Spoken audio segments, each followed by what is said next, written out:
Welcome to My Trialist Trial Talk, Voices of Experience. Hi, my name is Krissi Lancaster, and I am 49 years old, and I am a survivor of CLL, chronic lymphoma leukemia. I was diagnosed properly around October of 2024. My primary care doctor decided that it was strange that I was having so many UTIs. And so she dug a little deeper and she said she didn't feel right. So she sent me to a GI.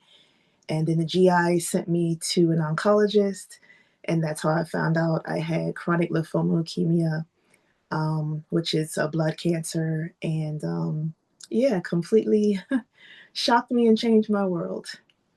How did you feel about clinical trials before enrolling in one? I didn't know these opportunities existed. So, because again, everyone that I've known that have had cancer have passed away from it. So it was, no matter what they did, it didn't help them. And none of them, as far as I know, had any trials. It was always chemo and radiation and things like that. So, um, yeah, I was flabbergasted and really excited that something like that existed, and I felt more hopeful, like this was going to work, especially since it just felt different. It just felt different. Did your doctor play an active role in helping you find and choose a clinical trial? The oncologist, that I had met, Dr. Deegan, she called me and she was talking to me, and she said, when we talked the last time, you didn't have any questions. You were very quiet, and she said, I know it hit you like a boulder. But she said, do you want to talk now? Do you have any questions? Are you feeling like talking? And I was like, yeah. I said, I'm more stunned and confused than anything. So, but she said, you go ahead and talk and let your feelings out and let me know how you feel. And she said, I have a great opportunity for you. I said, well, no, you first. And so she said, okay. And then that's when she started telling me about the trial and asking me if I wanted to do it. And if I did, this was around the end of November when she called me, and the trial started in February.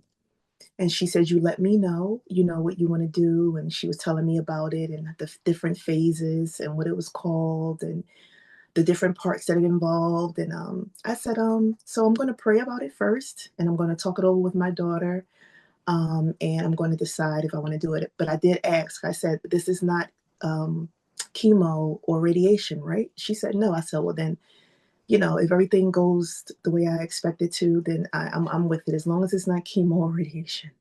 So she said, okay, no problem. It's definitely not that. What was your biggest concern about participating in a clinical trial? There were no great big concerns for me. I know that everything has side effects, and there's pretty much really no getting around it. And, I just had one question for them, how many people had they given this trial to, and what were the success rates and things like that. And so that was my only question. And I found out that it was like a 99.9% survival rate.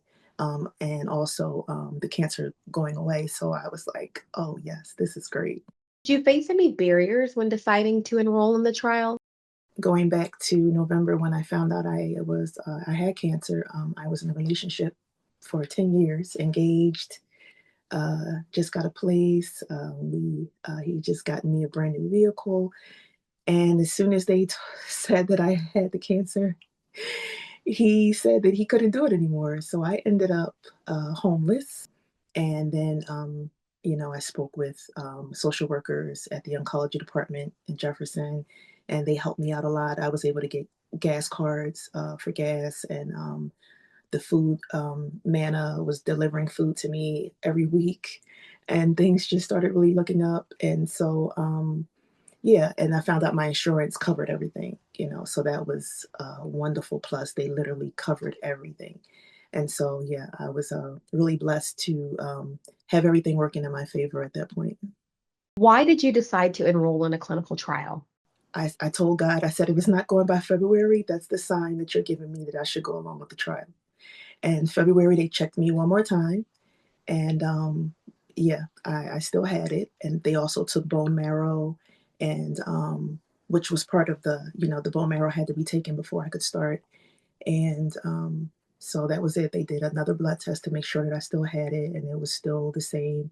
and also they took the bone marrow out, and that was pretty much, yeah, I said, "I'm gonna go with it then because it's still there, and this is obviously a really great opportunity for me to, be cured or at least, help the cancer not to get any farther in stages." So I believed in it. Can you tell us about your clinical trial experience?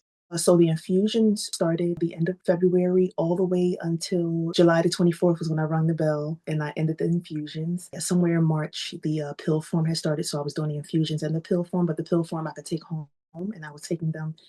I was taking about 2 pills a day, and of course, it went up and up and up all the way until I was taking 4 pills a day. And they were 100 milligram each. And it wasn't even a whole month after I started the infusions that the blood work just started coming back great. Like this trial was like amazing the way it worked so quickly. And it was just the progress was just mind blowing. Yeah. Did you experience any side effects while participating in the clinical trial? The side effects that they said would happen, like with my liver and my kidneys shutting down and being messed up and destroyed, and all kinds of uh, scary things. None of that happened for me. None of that happened. My liver and my kidneys were always great. The levels were always great. The only thing that I did have a side effect on was my vitamin D levels went down and my potassium. So I was always getting pill forms for that. And as soon as I would take them, I go back to get another test done, and they were up to the right levels. So that didn't take long. But no, I had no side effects. After a while, though, when I did start the pill form, I did get a little headache, and it was causing ringing in my ears really badly. So they brought the pills down to like 300 milligrams versus the 400 that I was taking. And then the headaches went away. So everything worked out great. As a parent, how did you talk to your kids about your treatment decision? I waited for a while, and then I called her up and we had a conversation about how her day was and what she was up to. I said, "Okay, so I have something I have to tell you, and I need you to promise me that you are going to be strong and that you know you have faith in God, and you have to remember that and hold on to that, okay? And know that I love you and that you love me, and I need you to let me share this with you so that I will be able to share anything with you, but I need you to be strong, okay? For my daughter, is as if she's still a toddler or a teenager. She's 29. She took it as if she was still very young because she cried and she got upset and she kind of didn't talk to me for a few days. And then finally she said, "Sorry, mom, I handled it that way, but you know that you're my best friend and you're all I have." And so I understood, and I said, "No, no, no, you don't have to apologize for that. That's why I didn't bother you. I know you. I should know you after all this time." So I knew, that you would either break down and cry or just not want to talk at all.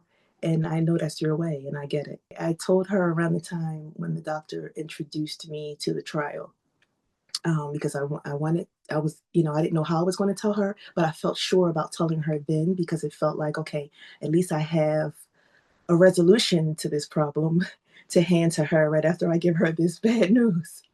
So it felt good to have something to give her, like, "Oh, this is going to happen, but."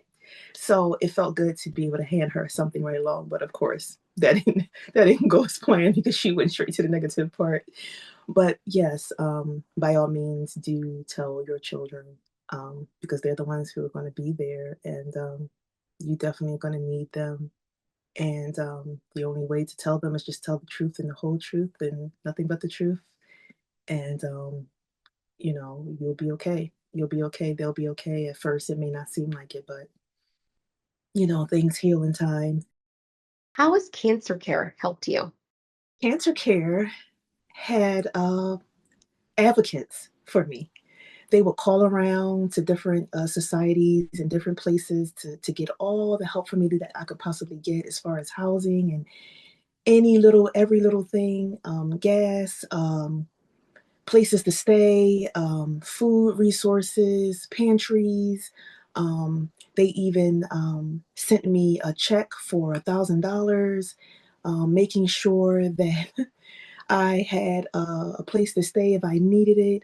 Even if they couldn't get me a place to stay, if I could find a hotel, if I could find a room, if I could find some place besides sleeping in my vehicle, because of course this was during the cold months, and they made sure and they connected me to someone else who ended up sending me another check.